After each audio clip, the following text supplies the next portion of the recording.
Hello, everybody, and welcome back to another exciting edition of Ed Puzzle Lecture Notes, just like a regular lecture, just on your computer. All right, so now we're going to have our first lecture on the muscular system. So I think most of you guys know what muscles are. You kind of know how they work and why you need muscles and how it goes with the skeletal system to enable you to lift objects or move. But anyways, as you can see here, not a lot on this slide, about 40 to 50% of the mass of your body is made up of muscles. So about half your weight is just how much muscle you have in your body. And so about half your weight is due just to muscles. Myology, that is the study of muscles. We're going to learn how they contract, which means they get shorter. And as this contraction is going to turn the chemical energy that is stored in muscles, so your neurons are going to transmit a signal to the muscle, and that muscle is going to turn the chemical energy into actual mechanical energy or movement. And we'll see how that goes in our next lecture. All right, so now three broad categories or classes of muscles that you're going to need to know. The first type is the one you're most familiar with. I think you'll be familiar with most of these, but skeletal muscles. So these are the ones that are under voluntary control. So if you're taking notes right now and you're writing with your pencil, that is, you're using skeletal muscles. Now, skeletal muscles are they're called striated, which means they have little stripes. And if you can look at this individual unit right here, it's called a sarcomere. You can see there's little stripes in it. Probably you shouldn't be using red, but anyways, you can see there's little stripes. It's striated. And later on in our next lecture, you'll learn that the reason that they have stripes is because there's thick fibers and there's thin fibers, myosin and actin, and that's what gives it its stripes. But you'll see that later. So these are the type of muscles which are attached to your skeleton. That's why they're called skeletal muscles. They're multinucleated. That just means that each one of these cells, these muscle cells, have more than one nucleus inside the cell, not just one. So it's got many. So that's basically what you're going to need to know about skeletal muscles. Know that they are voluntary. You're the one that decides whether to contract it or relax it. It's totally under your control. The next one is cardiac muscles. So basically, you probably know what that means. These are the muscles that are in your heart. They're also striated. Not you can't see the stripes as much, but there are stripes. They are striated muscle. These are single nucleus, so each muscle tissue or each muscle cell has only one nucleus. And probably most important, other than these are the muscles that are make up the muscles in your heart, these are involuntary. So every second or two, you do not have to think about having your heart to beat. It's going to do it all by itself. Now, obviously, you can speed it up and slow it down by doing various exercises or breathing techniques, but for the most part, heart beats all by itself, totally involuntary. It doesn't take conscious thought to do it. And the last type is called smooth muscle. This is probably the one you're probably the least familiar with. Now, smooth muscle is also a single nucleus, one nucleus per cell. It's got no striation. So in smooth muscle, there's no stripes in these muscle cells like you see in the cardiac or the skeletal muscle. These muscles, all like cardiac muscles, are also involuntary. So these things, they do their job outside of your conscious thought. And these are mostly what line like your GI tract, like inside your stomach, inside your intestines, the muscles in your eyes and the uterus in females, blood vessels. Those muscles can contract or expand, which influences blood pressure. Your stomach, the muscles churns the food to turn into chyme, which we'll learn in digestive system. So these are muscles that are not under your voluntary control, and these are just usually the muscles that are inside your internal organs. And a little diagram of a skeletal muscle cell right here. You can see multinucleated. So these little purple ovals, those are the nuclei, so it's got more than one nucleus. You can see the striations or the stripes, which are caused by the thick bands and the thin bands, the myosin and the actin. And under this actual slide right here, you can see the bands right here. So that would be skeletal muscle. It's striated, multinucleated, more than one nucleus per cell. And this is the type of muscles that connect to your skeleton, your bones, and this is what allows for movement. And this is under voluntary control. And just a diagram of cardiac muscle. Remember, this is the muscle that's inside your heart, which allows it to beat. Remember, this one only has a single nucleus per cell. So this is one muscle cell here. This would be a second one down here. And there's only one nucleus per cell. You can see it does have the lines or the stripes. It is striated. Down here in this microscope slide, you can see barely. It's not as easy to see as skeletal muscle, but it is striated or striped. Remember, this is involuntary. This muscle contracts outside of your conscious awareness. It happens all by itself. And not really much to see here, but here's a diagram of a smooth muscle cell. You can see some of them here, but all you need to know, remember, these are the cells that are inside your internal organs, your stomach, small intestine, large intestine. Remember, they have one nucleus per cell. And you cannot see there is no stripes. There's no striations. This is non-striated muscle. All right, so now some functions of the muscular system or functions of muscle tissue. The first two are basically kind of the same thing. Number one, obviously, it produces body movements. So your muscles are attached by tendons to bones, and when that muscle contracts or shortens, it'll make the bones or the limbs in your body actually move. Number two is kind of like the same thing. So not only does it make your body move, it also stabilizes your body positions. So just by standing up, even if you're not actually walking or moving, you still need those muscles to stabilize you and keep you upright, keep you standing up. Number three, they store and move substances within and through the body. So there's these bands of smooth muscles called sphincters. Those are like little valves. So those things will open or close in order to either hold something in the body, or actually when it opens, it'll allow that substance to move through. Like your stomach has what's called the pyloric sphincter, and that's what allows, when it opens, the contents of your stomach are going to leave the stomach and enter the first part of the small intestine called the duodenum. It also stores materials. Bladder, of course, stores urine. The stomach is what accepts the food from the esophagus, mixes it with the hydrochloric acid and other enzymes. It churns it to break that food down.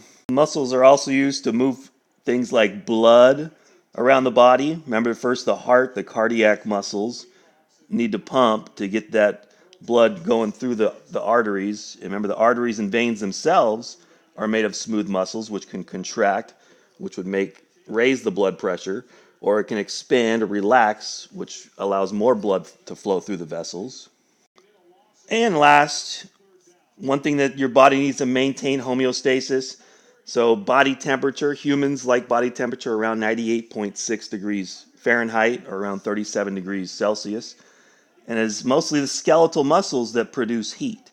So every time a muscle contracts, you need energy, and you get energy in the form of a molecule called ATP. And when the energy is used, ATP becomes a molecule of ADP. And by doing that, it releases a small amount of heat. Also, the contracting muscles, you have different fibers that are sliding against each other. And that friction can also produce heat, which helps keep your body warm. And also, of course, if you're really cold, your muscles will start to involuntarily shiver or shake, and that's to help you produce more heat. Now, a few properties of muscle tissue. Number one, muscle tissue shows excitability, which basically means they will respond to chemicals released from neurons. Remember, that chemical for skeletal muscle is going to be acetylcholine, or ACH. So muscles respond to these chemicals when they're released from nerve cells. Number two is pretty easy, contractibility, which means muscles have the ability to shorten in length. And the opposite of that is extensibility, which means muscles have the ability to stretch or get longer in length. Elasticity, which just means the muscle is able to snap back into its original shape, even if it's been contracted or extended for long periods of time. And the last one is conductivity, which means that muscle cells are able to conduct or transfer informations, electrical signals, from one cell to another. So muscle cells can actually transmit or conduct this electrical signal from cell to cell, kind of like how neurons down their axon could conduct that electrochemical signal. Well, muscles can do the same thing. They kind of act like neurons in that regard. All right, so each skeletal muscle is itself an organ. It's its own organ. Now, these organs are made of thousands and thousands of skeletal muscle cells. And skeletal muscle cells are also called muscle fibers. So a muscle fiber is the same thing as saying a skeletal muscle cell.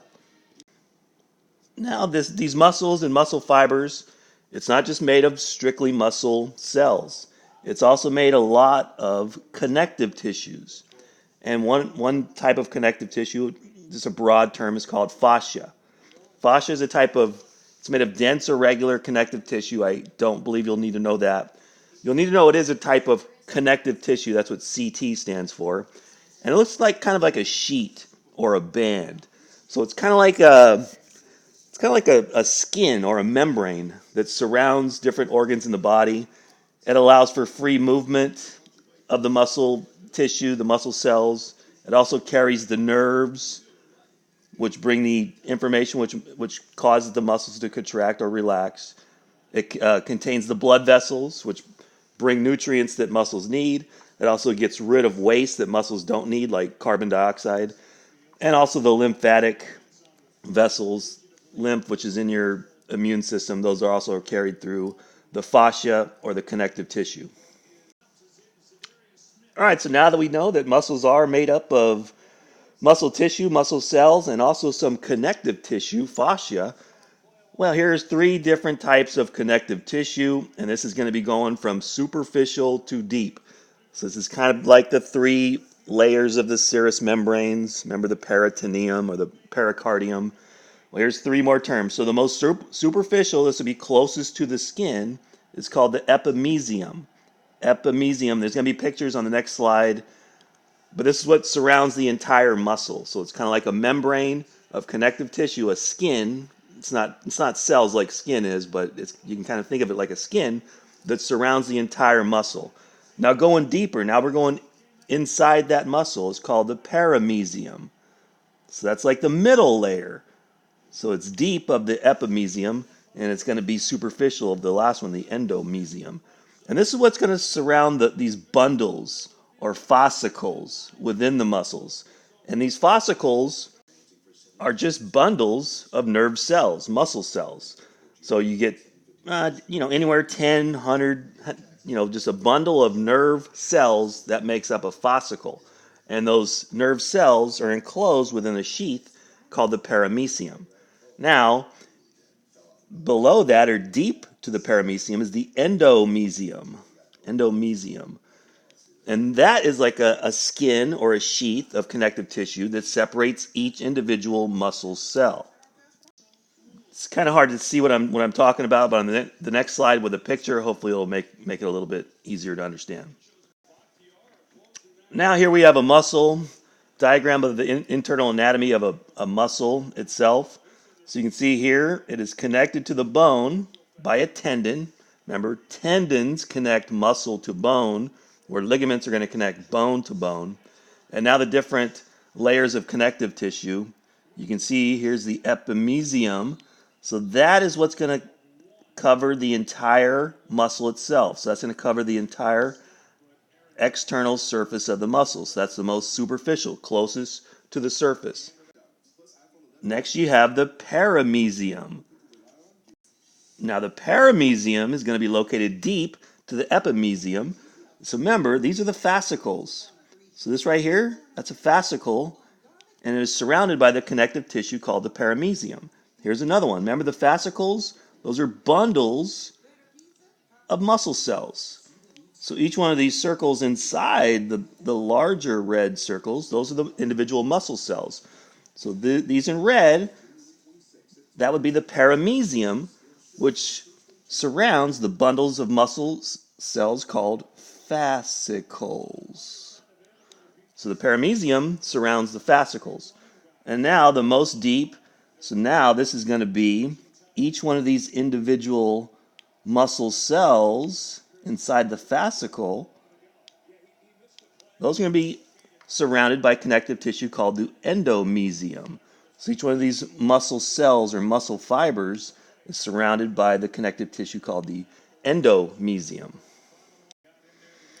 All right, so now these connective tissue layers, remember from superficial to deep, epimysium, paramysium, endomysium. Endo always means inside.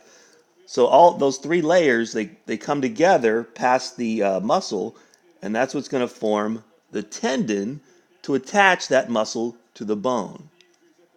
So an example of this would be the gastrocnemius, or the calf muscle, which is on the posterior side of the lower part of your leg. It doesn't directly connect to your calcaneus, your heel bone. It is attached to what's called the calcaneal or the Achilles tendon. So that gastrocnemius, the connective tissue layers, form the tendon, the Achilles tendon, which is going to connect the gastrocnemius, your calf muscle, to your heel. Remember, tendons connect muscle to bone, ligaments connect bone to bone. And one more term on this slide, aponeurosis. Aponeurosis. That is a special type of connective tissue.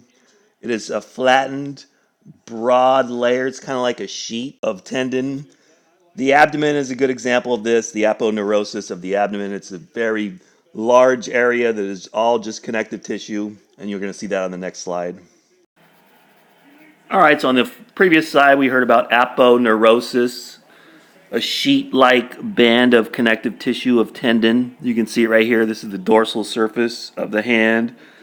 So that is just a big sheet of connective tissue, bringing blood vessels, lymph vessels, carrying the neurons, etc. Here you can see, here are the external obliques on this guy. You got the serratus anterior up here, pectoralis major, the main chest muscle, and all those are connected right here to the aponeurosis, all this connective tissue that's going to connect all these muscles. So it's going to connect the external obliques on the right side to the abdominal muscles themselves, and also the external obliques over here on the left side. So that is the aponeurosis, a large flat layer of connective tissue which binds muscles to muscles and muscles to bones.